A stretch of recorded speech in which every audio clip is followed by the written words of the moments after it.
बच्चों आज आपके लिए समरी है द एनिमी, जिसे लिखा है पर्ल एस बकनी। चलिए इसकी समरी देखते हैं कि ये कहानी किसके बारे में है।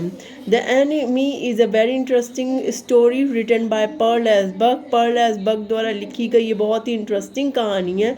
The chapter is all about a Japanese doctor Sadao and an American soldier. ये कहानी जो है एक जापान के डॉक्टर सदाओ के बारे में है और एक अमेरिकन सोल्जर के बारे में है। जो कहानी है बच्चों, वो जो मेन कैरेक्टर है वो है doctor Sadao. The story is set during the time of war. ये कहानी जो है युद्ध के समय की बैकग्राउंड की लिखी गई है। And Japan and America were enemies, और उस समय जापान और अमेरिका जो थे आपस में युद्ध कर रहे थे, तो ये जो थे एक दूसरे के शत्रु थे। When the doctor Sadao found an American war prisoner in his own country. एक बार ऐसा होता है कि डॉक्टर सदाओ एक अमेरिकन वॉर प्रिजनर होते हैं जो युद्ध का कैदी होता है, उसको वो अपने कंट्री में पाता है। ही वेंट इन डायलमा, वो कंफ्यूज हो जाते हैं। And found his mental state in between his duty as a doctor and a patriot. तो उनका दिमाग जो होता है ना, वो थोड़ा सा वो पजल हो जाता है। वो सोचते हैं कि एक डॉक्टर के एज ए डॉक्टर मेरा कर्तव्य पहला ये है कि मैं एक अमेरिकन वॉर प्रिजनर, युद्ध से बचे हुए कैदी जो घायल हो गया है, उसको बचाऊं, या फिर एक सच्चे देशभक्त की तरह, पैट्रियट मतलब देशभक्त, एक सच्चे देशभक्त की तरह इसको जो है सेना को सौंप दूं, ए सिटीजन ऑफ जापान। ठीक है। One day doctor Sadao and his wife Hana found an American wounded soldier on the beach near his house.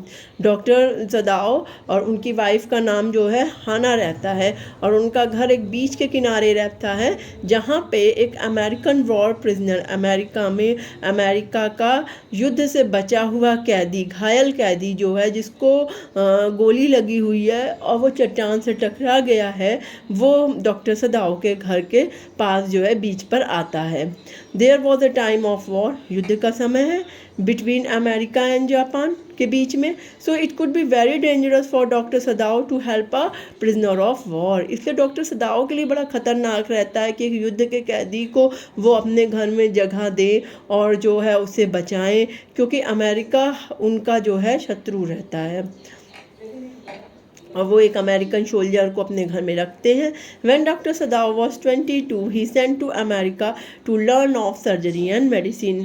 अब बच्चों ध्यान रखने वाली बात ये है कि जब वो 22 साल के रहते हैं तो उनके जो फादर रहते हैं सीनियर सदाओ, वो जो हैं डॉक्टर सदाओ को 22 साल की उम्र में अमेरिका पढ़ने भेज देते हैं, जहाँ पे वो मेडिसिन और सर्जरी की पढ़ाई करते हैं, और 31 ईयर्स तक वो वहीं पे रहते हैं, जब तक कि 31 साल के नहीं हो जाते। 31 तक वो वहीं रहते हैं और मेडिसिन और सर्जरी की बहुत अच्छी पढ़ाई करते हैं। वो एक कामयाब डॉक्टर बन जाते हैं, और फिर वो वहीं पे उनको हाना मिलती है जो उनकी वाइफ रहती है।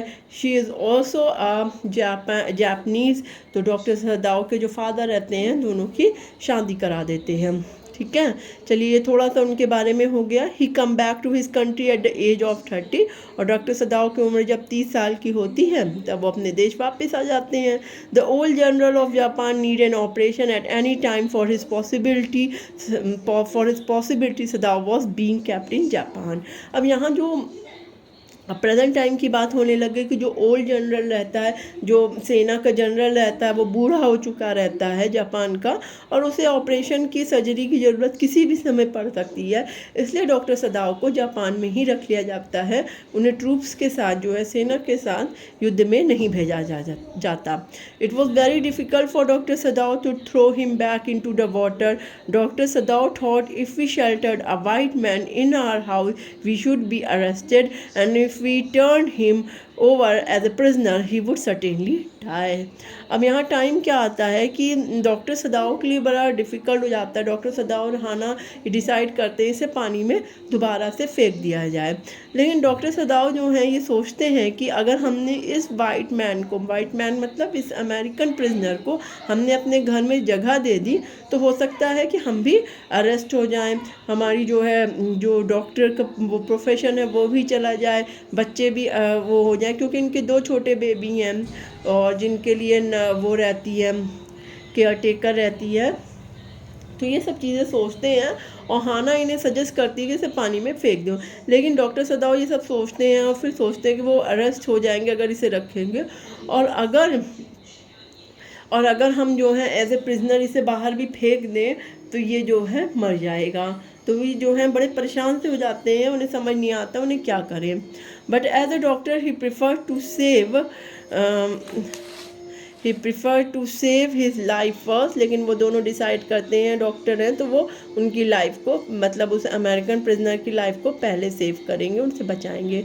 हाना join doctor Sadao and take care of him. दोनों जो है उस अमेरिकन प्रिजनर की देखभाल करने लगते हैं, जो वुंडेड सोल्जर है, घायल जो सिपाही है। Even the servant left the home whether it is Yumi, care taker of children and old gardener. They did not like that their master had the wound of the heal the wound of the white man. अब वहाँ उनके घर में जो जितने servants रहते हैं, Yumi जो रहती हैं, याद रखिएगा ना, बच्चों की केयर टेकर रहती है, ओल्ड गार्डनर्स, कुक, सब कोई जो है डॉक्टर सदाव को नहीं पसंद करते हैं कि वो एक अमेरिकन प्रिजनर को घर में रखे, उसके घाव को ठीक करें, और वो सब जो है घर छोड़ के चले जाते हैं। It was a war time but the general did not send doctor सदाव with the troops. ये मैं पहले बता चुकी हूँ, युद्ध का समय है और वहाँ का जनरल जो है डॉक्टर सदाव को सेना के साथ नहीं भेजता क्योंकि उसे ऑपरेशन की ज़रूरत है। Sadao had told the general about the soldier but he did not take any interest in action because he was self centred. अब doctor Sadao as a true patriot जो है, एक सच्चे देशभक्त की भी अपनी ड्यूटी निभाते हैं और ओल्ड जनरल को सारी बातें बता देते हैं कि उन्होंने एक अमेरिकन सोल्जर को अपने घर में रखा। बट जो जनरल रहता है वो बहुत ही स्वार्थी और अपने तक सीमित रहने वाला आदमी रहता है। वो हालांकि डॉक्टर सदाव से कहता है कि वो मतलब किसी को भेजेगा और उसका वहाँ पे उस अमेरिकन सोल्जर का रात में मर्डर करा देगा, पर ऐसा कुछ एक्शन होता नहीं है क्योंकि वो खुद ही जो है बीमार है और वो अपने को ही ध्यान में रखे रहता है। अब यहाँ पे आगे क्या होता है, taking the advantage of the general self obsession, so doctor Sadao help the American soldier to escape from his house safely. और इस चीज़ का एडवांटेज लेते हुए कि वो जनरल जो है सेल्फ ऑब्सेशन का मतलब अपने में सेल्फ सेंटर्ड है, अपने बारे में सोच रहा है, अपनी बीमारी के बारे में वो सोच रहा है, उसे कुछ और ध्यान नहीं है, इस चीज़ का फ़ायदा उठाते हुए डॉक्टर सदाव यहाँ पे उस अमेरिकन वॉर प्रिजनर की सहायता करते हैं और अपने घर से उसे सुरक्षित निकाल देते हैं। और वो उसे एक बोट अवेलेबल कराते हैं, उसमें टॉर्च और खाना वाना देते हैं और उसे कहते हैं कि भाई तुम आगे जाओगे तो तुमको एक दूसरा बीच मिलेगा, वहाँ पे तुम सेफली उतर जाना। तो फाइनली ही फेल्ट हैप्पी, वो बहुत खुश होते हैं लास्ट में, and satisfied to save a soldier's life, कि वो संतुष्ट होते हैं कि उन्होंने एक सिपाही का जीवन बचा लिया। और यहाँ पे वो खुश होते हैं कि एज ए पैट्रियट जो है, एक जापानीज़ पैट्रियट के रूप में भी उन्होंने अपना कर्तव्य पूरा किया। और दूसरी तरफ जो है वो इस बात से भी खुश होते हैं एज ए डॉक्टर जो है उन्होंने एक प्रिजनर की लाइफ भी सेव करी, तो वो अपने इस चीज़ से बहुत ही खुश होते हैं। तो ये छोटी सी समरी है बच्चों, आई होप आपको समझ में आया होगा।